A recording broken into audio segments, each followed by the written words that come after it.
Basala beshaqekile ngesikhathi umndeni wabisa ukuthi ucela usizo ngesenzo ke esedlakalele kaMhlaba uyalingana. Sawubona kuphi nakuphi lafunya khona lo mbuzo njengamanje. Ukubingelelayo uyena uMathindo wacebisa intombi zimqomela amehla akhe abanyeze baqamela imali sikwazi. Ngena kwethu ngabe usuku lakho lokuqala la ngicela wenze kulungele upress i-subscribe button. Wenza sure ukuthi uyalike ukuze njalo mase kufaka ama video kube wena oqala uthola notification.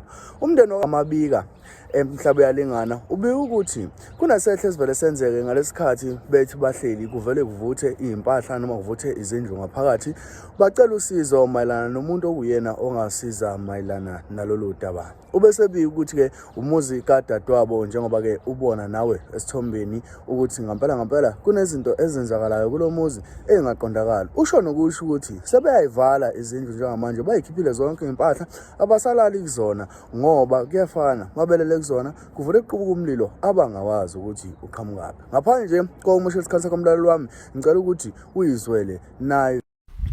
Sanibona South Africa, inkinga esibhekane nayo ekhaya. Igama lami nguZakhele ngwakamabiki Sibongo njengoba ubona nala ku TikTok. Inkinga esibhekane nayo yovutha emzini kaSisi. Ngiyacanda abaningi sebake bayibona lento. Indawo sikwaMhlaba uyalingana lapha esikhona khona. Umuzi kaSisi lo njengoba ubona uyasha phakathi umlilo singawazi ukuthi uqhamukaphi. Kuningi esekushile kusho sofa kusho yonke into. Usisi behlala kunayi RDP bebamazi njengomuntu ohluphekayo kepha kuNkulunkulu wenza iplan lokuthi usisi aphumelele empilweni.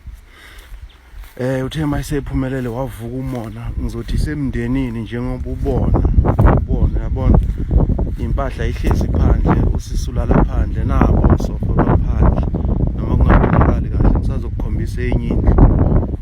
Ziningi izinto ezenzeke emzini kaSisi umlilo uvela ushe nje awunqeni ukuthi ngosuku mhlambe ushe kayi5 noma ushe nasebusuku. Kuye kwaba nesikhathi la usisi ecishe washa khona ikhanda wavutha nje ikhanda ekseni Monday wavutha nje ikhanda lonke nomqamelo wavuka wacisha umlilo awazi ukuthi uqhamukaphi. Kepha ke masihambe sibuka bayasitshela ukuthi ke inkinga zomndeni kunomuntu ngathini owabona ukuthi usisi usephila kahle akasahlupheki usemshisela yonke into.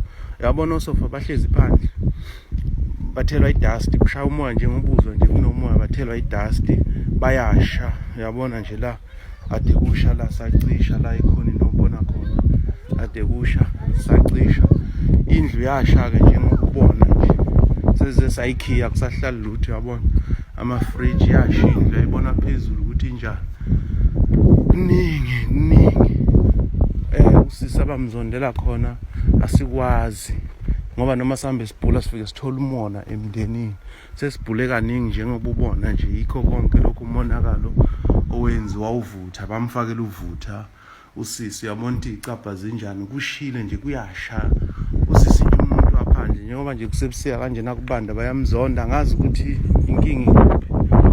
Kepha ke siyathemba mhlawumbe ongabona le video abe nosizo asazi ukuthi usizo lwakhe luzosizakala kanjani.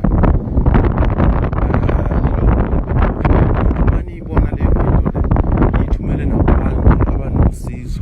Umuzi kaSisi lo wayehlala kunayi RDP ebebamazi ahlala kuyo. Nhlanhla leyo uNkulunkulu wenza iplan umshana wathintwa imoto nje kancane wathola urafu kwase kuba nje bamzonda.